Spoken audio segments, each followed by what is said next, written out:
During a sun-drenched afternoon, the aroma of sizzling burgers filled the backyard as our family gathered for a casual barbecue. I watched as my brother Miles doted on his fiancée, Cora, serving her a plate of food with a besotted grin. Although beautiful and charming on the surface, something about Cora's calculating gaze unsettled me. "So, Lena," Cora said, her perfectly manicured fingers toying with the stem of her wine glass, "Miles mentioned you're a tutor at the community college." I tensed, sensing the subtle condescension in her tone. "Yes, I find it incredibly rewarding to help students unlock their full potential." Cora's scarlet lips curved into a patronizing smile. "How quaint. I can't imagine settling for such a modest career, but I suppose not everyone has ambition." My jaw clenched as Miles shot me an apologetic glance, oblivious to the true extent of Cora's disdain. I forced a polite smile, determined not to cause a scene at our family gathering. Later, as I helped Mom clear the dishes, she leaned in close. "Cora seems a bit intense, doesn't she?" I exhaled slowly, choosing my words carefully. "I'm just worried Miles might be rushing into this. They've only been together for a few months." Mom's brow furrowed with concern. "You don't think she's after our family's money, do you?" Before I could respond, Miles strode into the kitchen, his arm draped possessively around Cora's waist. "There are my two favorite ladies. What are you whispering about?" Cora flashed her dazzling smile, but I noticed the calculation behind her eyes. "Oh, just girl talk." As the evening wound down, I couldn't shake the uneasy feeling that Cora's true motives extended far beyond love and commitment. Her snide remarks hinted at a deep disdain for anyone or anything she deemed beneath her. And for some reason, I feared my brother had become her latest target. In the weeks following the barbecue, my unease around Cora only intensified. I noticed peculiar charges appearing on the family business accounts. Expensive jewelry, designer clothes, even a deposit for a lavish destination wedding venue. When I questioned Miles about it, he brushed it off, insisting Cora was just getting settled into her new role managing our finances. "She's brilliant with numbers, Lena," he said dreamily. "I've never felt more confident leaving that side of things to someone else."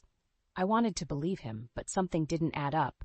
How could this near stranger have earned such blind trust so quickly? One evening, I stopped by Miles' apartment unannounced, hoping to catch Cora off guard. She opened the door, her perfectly coiffed hair and immaculate makeup striking for that late hour. "Lena, what a surprise," she purred, not bothering to hide her disdain. "Miles isn't home from the office yet. Actually, I wanted to talk to you." I pushed past her into the living room, unfazed by her narrowed eyes. "I've noticed some irregular expenses on the business accounts you're managing." Cora's expression remained infuriatingly calm. "Oh? Like what?"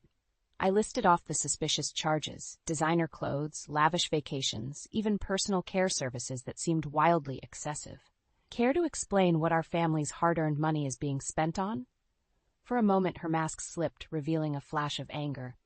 But just as quickly, the placid smile returned. "Lena, darling, you worry too much. Can't a woman treat herself occasionally?" She trailed a finger along my arm, her voice taking on a sickly sweet tone. "Why don't you find yourself a nice man and leave the business matters to me?" I jerked away from her touch, repulsed. "I don't trust you, Cora, and I won't stop until I expose whatever game you're playing." Her smile turned frigid. "You'd be wise to mind your own business. Wouldn't want anything unfortunate to happen to your beloved community college, now would you?" The thinly veiled threat hung in the air as I stormed out, more convinced than ever that Cora's intentions were sinister. If Miles refused to see the truth, I'd have to take matters into my own hands, for the sake of our family. After my confrontation with Cora, I knew I needed to dig deeper into her background. Miles was too blinded by love to see the truth, so it was up to me to expose her for who she really was before it was too late. I spent sleepless nights scouring the internet, searching for any clues about Cora's past relationships or financial dealings. What I uncovered was a trail of wealthy men she had dated briefly before unexpectedly cutting ties and moving on to her next target.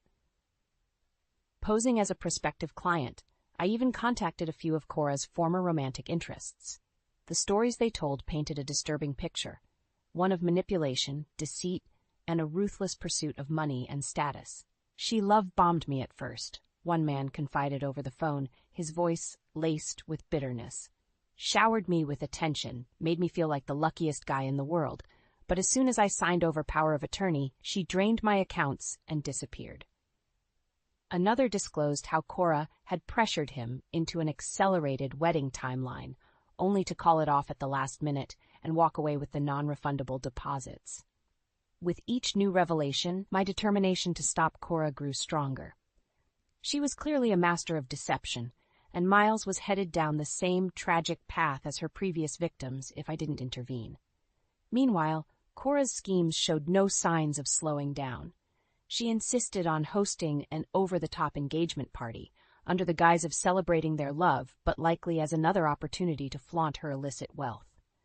"We simply must have it at the Grand Pavilion Ballroom," she gushed to Miles one evening when I stopped by unannounced. "It's the most exclusive venue in town." Miles beamed, utterly captivated. "Of course, my love, whatever you desire." She caught my skeptical gaze and smirked. "Lena, you're welcome to come as well, if you can find something suitable to wear from the community college's bargain bin." I bit back the urge to slap that smug grin off her face, reminding myself that confrontation would only cause Miles to further retreat into her web of lies. As I left, Cora's parting words cut like a knife. "I'd watch your back if I were you. You never know when something might slip through the cracks." Her vague threats only strengthened my resolve. If Cora thought she could bully me into submission, she was sorely mistaken. This was war, and I wouldn't rest until I reclaimed my brother from her toxic clutches. As the days ticked down to the engagement party, Cora's manipulation tactics intensified. She paid a visit to my parents, batting her long lashes as she spun an elaborate tale about investing in a once-in-a-lifetime business opportunity that required a hefty cash infusion.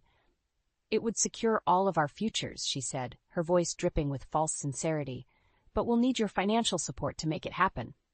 My heart sank as I watched my normally sharp-witted parents get ensnared in Cora's deceitful web. Dad nodded enthusiastically, smitten by her charm offensive, while Mom wrung her hands with concern. "I'm not sure we have that kind of money readily available," she fretted. Cora's smile remained plastered on, but her eyes flashed with impatience. "Surely you could liquidate some assets or take out a loan against the family business? Miles and I would pay you back tenfold once this deal goes through." Before they could respond, I burst into the living room, unable to stay silent any longer.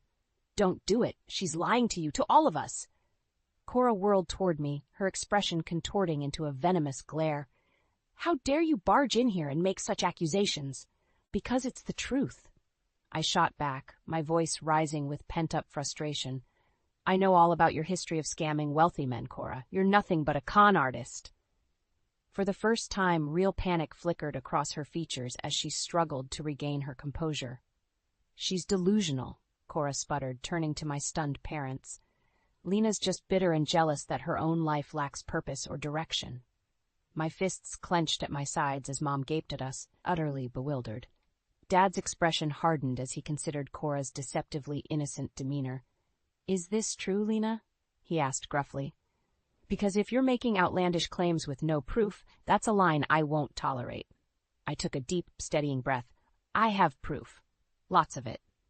Reaching into my bag, I pulled out the dossier I'd compiled. Bank statements, testimonies from Cora's former flames, even a nugget about a prior arrest for financial fraud that had been expunged. Cora paled as I slammed the stack of papers on the coffee table with a thud. Her green eyes, so adept at feigning warmth, now blazed with undisguised hatred. "You'll regret this," she hissed through gritted teeth. I leveled her with an icy glare. "No, Cora. You're the one who's going to regret ever messing with my family." With that vow lingering in the tense silence, I turned on my heel and stormed out, my mind already formulating a plan to put a stop to Cora's twisted games once and for all. In the aftermath of my confrontation with Cora, I wasted no time coordinating my next move. I knew her vindictive nature meant she would likely retaliate, so I had to strike first and decisively. I gathered a small group of trusted relatives, my Uncle Jack, Cousin Emma, and Miles's childhood best friend, Alex. After swearing them to secrecy, I laid out the incriminating evidence I'd compiled on Cora.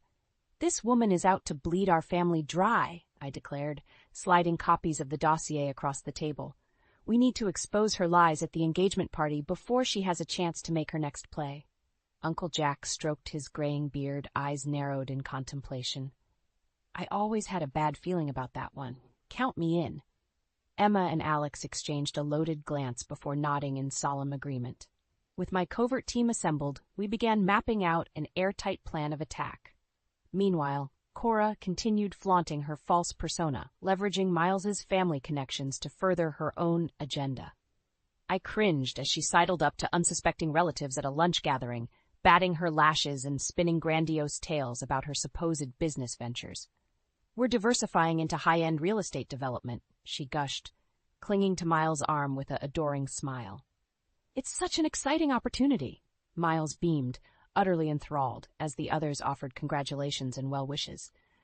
Only my dad regarded Cora with a measure of skepticism after my damning revelations. As the party drew nearer, tensions mounted. Cora caught me leaving the house one afternoon, her eyes glittering with unveiled malice. I know what you're up to, she hissed, strutting toward me with fists clenched. You and your pathetic little crew can try to take me down, but I'll bury you all.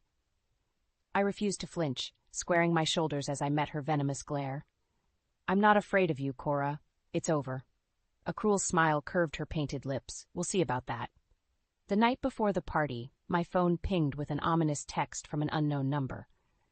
Give it up, or you'll lose everything. Attached was a photo of the community college where I taught, the implication clear. I shuddered, but my resolve didn't waver. Cora had upped the stakes, but she had no idea what I was capable of to protect my family. Tomorrow would be her ultimate reckoning. The Grand Pavilion ballroom glistened with opulence, the crystal chandeliers casting a warm glow over the lavish floral arrangements and white linen tables. But beneath the glamorous facade, an undercurrent of tension rippled through the air. Cora swept into the venue on Miles's arm, resplendent in a slinky emerald gown that left little to the imagination. Her smug smile faltered infinitesimally when she spotted our covert team stationed at strategic points around the room.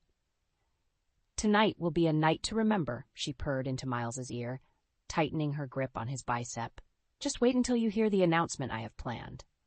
As guests mingled and fawned over the extravagant affair, I caught Emma's eye and gave an imperceptible nod. It was time to spring our trap.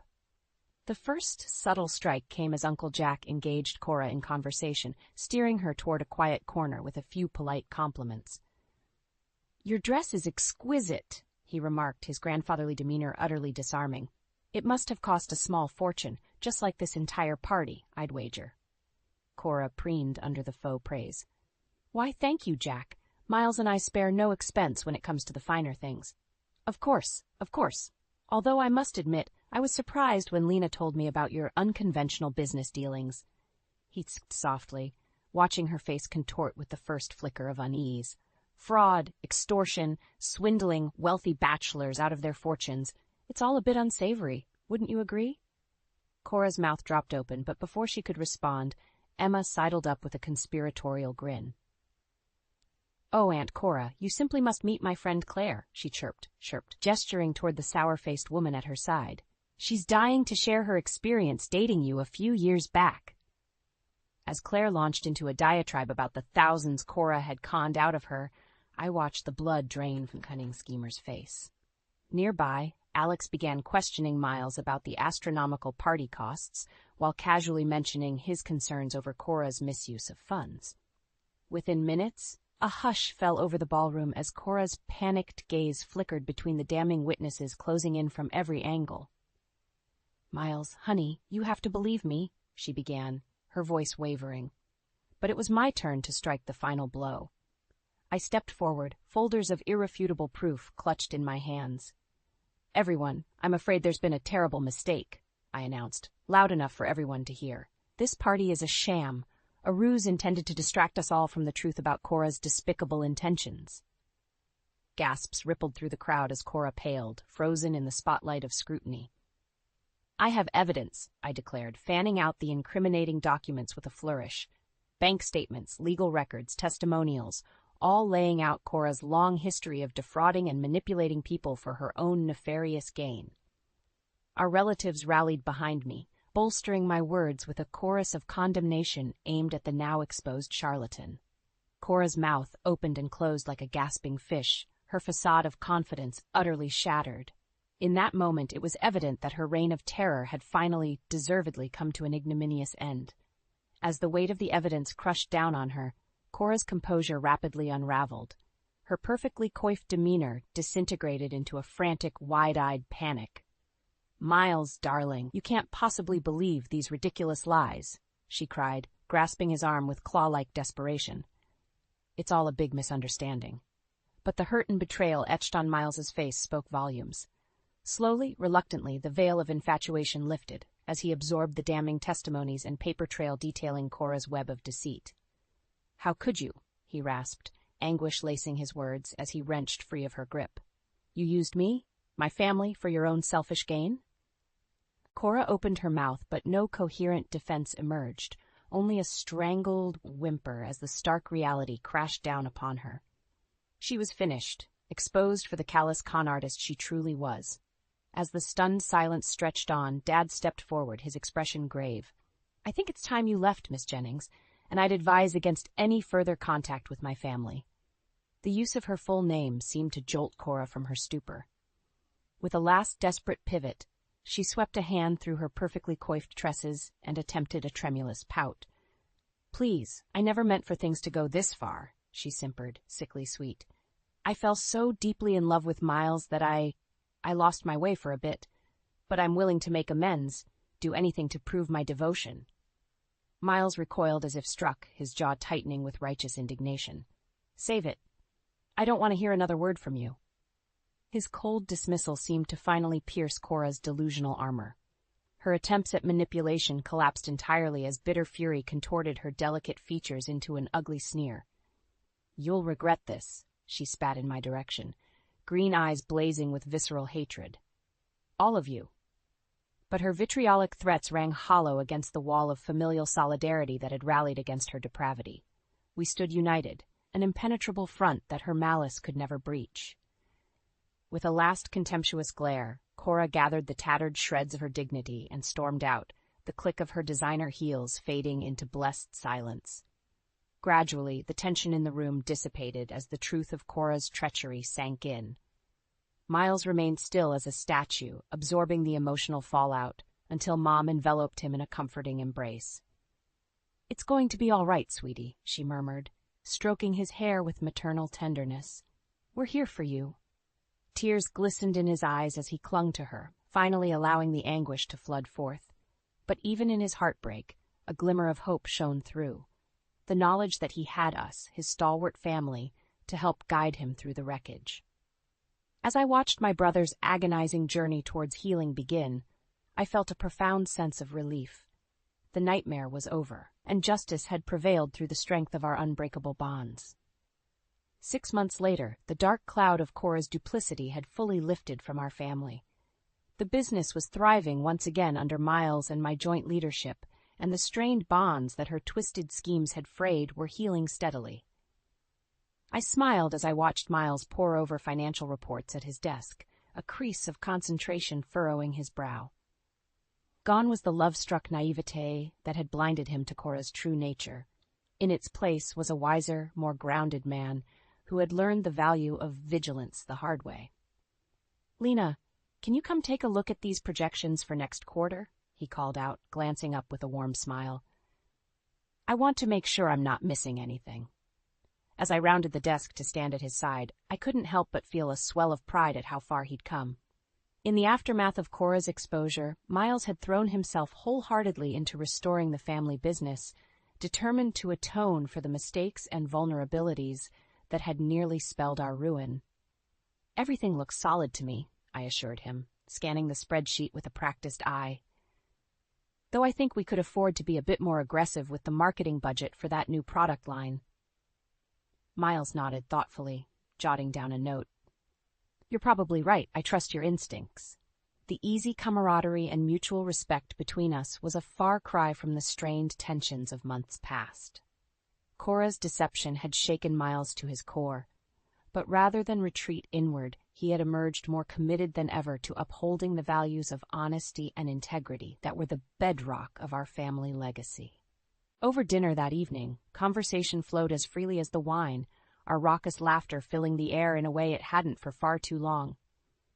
"Remember when Cora tried to pass off that ratty old fur as a vintage Revlon?" Emma cackled, nearly spilling her drink as she dissolved into a fresh gale of mirth. An impish grin tugged at Miles' lips as he shook his head ruefully. "God, I can't believe how thoroughly she had me fooled. I'm just grateful you all saw through her act before it was too late." Mom reached across the table to give his hand a tender squeeze. "What matters is that you opened your eyes in the end, honey. We're just glad to have you back." As the night wound down and our boisterous clan gradually dispersed, I found myself alone on the back patio, gazing up at the twinkling canopy of stars. So much had changed, and yet in many ways we had emerged stronger, a family united by the indestructible bonds of loyalty and truth. In that tranquil moment, I felt a profound sense of gratitude and resolution wash over me. We had weathered Cora's storm of malice and emerged battle-tested but whole. And though the scars might never fully fade, our perseverance and love for one another would forever be the blazing beacon to guide us through any darkness that dared encroach on our lives again.